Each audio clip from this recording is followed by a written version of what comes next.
అంతకుముందు రాష్ట్రంలో యూరియా కొరత, రైతుల ఇక్కట్లపై శాసనసభలో బీఆర్ఎస్ ఆందోళనకు దిగింది.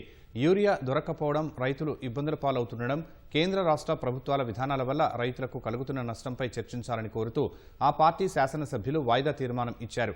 బీఆర్ఎస్ శాసనసభాపక్ష కార్యాలయంలో ప్లకార్డులతో నిరసనకు దిగారు.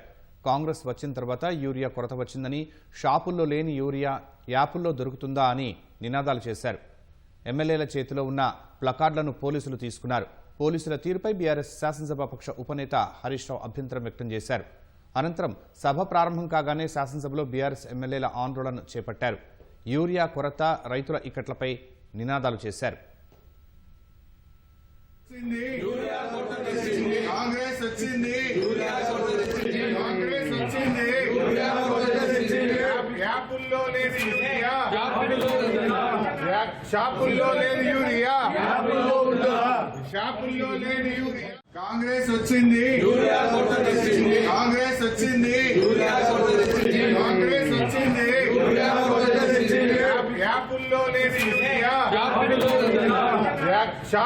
లేని యూరియా.